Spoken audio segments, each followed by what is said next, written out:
I have been doing cold showers for the past 2 years and I feel awesome. It is one of the most effective and amazing habits that I have inculcated, and I wanted to document all of my experience in this one single video so you can take away all the good, bad, and exciting things that will happen to you if you do it for a long time. Okay, so first thing is it gets easier with time. Within a month you would not feel it as painful. You will not feel that jolt of surprise when you walk into a cold shower. It would be much easier, and that's why your willpower area in the brain, the anterior mid cingulate cortex, whatever, will not grow after 1 or 2 months, because you will start enjoying the cold shower. And that is good and bad because your willpower is not increasing, but you'll have a lot of other benefits like increasing energy. Its effectiveness never fades off, right? Its effectiveness is every day. I can access that state of freshness and energy after a quick 3-minute cold shower, right? I do it even when I am sick. Yes. And people will think that is crazy. Why are you imparting that pain on your body when you are sick? Won't you get more sick? The exact opposite happens. Because a cold shower increases your white blood cells, your immunity increases, your inflammation goes down. And this was the thing that I had a hard time convincing my mother, because she was like, oh, if you are sick and you have a fever, you should take a warm bath or something, or you should not take a bath at all. But I was like, science shows that it will increase the likeliness of me getting healthier quicker if I do a cold shower. And I do that even now when I have a cold. I will do a cold shower. And after my lunch, usually I feel a huge slump down in energy because of all the carbohydrates and insulin, and I can't remove all the carbohydrates from my lunch because I'm vegetarian. So what happens is, usually after my lunch, after 2.5 hours of my lunch, I take another cold shower at around 4 p.m. Yeah, 3:30, 4 p.m. And I am ready for the evening again, because it gives me another jolt of energy that I can sustain for the next 5 to 7 hours, right? Now the thing is, after listening this, you might get very excited about, okay, yes, I will do 3 to 4 cold showers a day, maximize everything. But that is a problem. So what happens when you take a cold shower? Two hormones play a crucial role.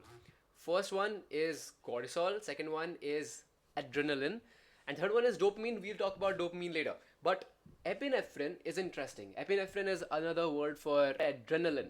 Okay, now your adrenaline can't cross your blood brain barrier. So your adrenal glands sitting on top of your kidneys release this epinephrine or adrenaline, and it can't cross that blood brain barrier. So you have something else in your brain, your brain stem, which releases norepinephrine in the brain, which is same as your adrenaline.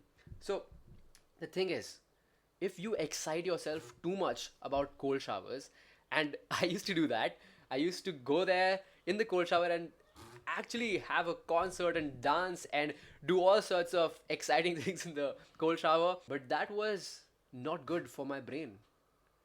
I learned this pretty recently, that if you do that in the cold shower, you will release unsustainable levels of norepinephrine in your brain, and that will cause symptoms like anxiety, hyper arousal, panic, and even emotional dysregulation, which can lead to symptoms of PTSD.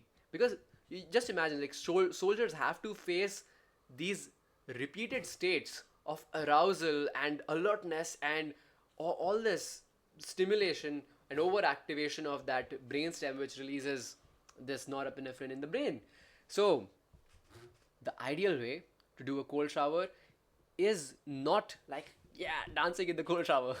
That was stupidity. You have to calm yourself down, because the cold shower will do its work on your body, but it should not get to your brain.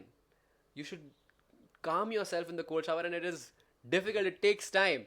I discovered this mantra of, and I chant it during my cold shower. It's like, I'm not this body, I'm not even this mind.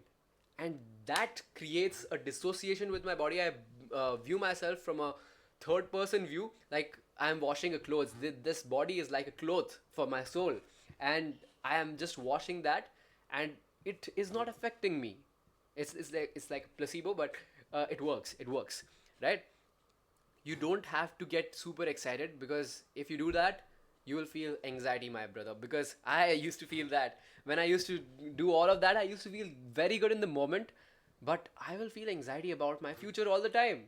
So I stopped doing that, and I went into the cold shower calm, and came back with a calm sense of confidence, energy, and freshness. You don't have to be hyper excited all the time, right? And the last thing that I want to talk about is dopamine thing. You get a sustainable increase in dopamine when you do a cold shower. About 4 5 hours, it will peak. And during that time, you will feel an urge of consuming something which has even more dopamine, because your dopamine has peaked after 4 5 hours, and you will have to, your brain will convince you to, or nudge you to do something which has even more dopamine.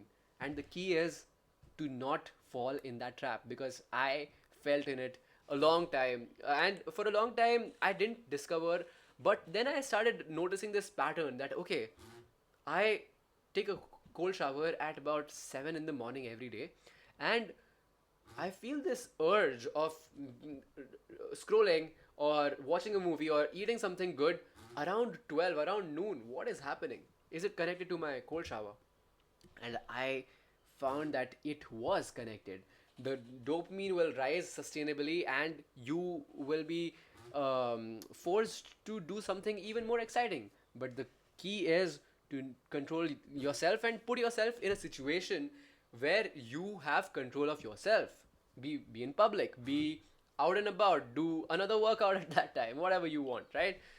So that was all my experience with cold showers. I hope it was valuable to you.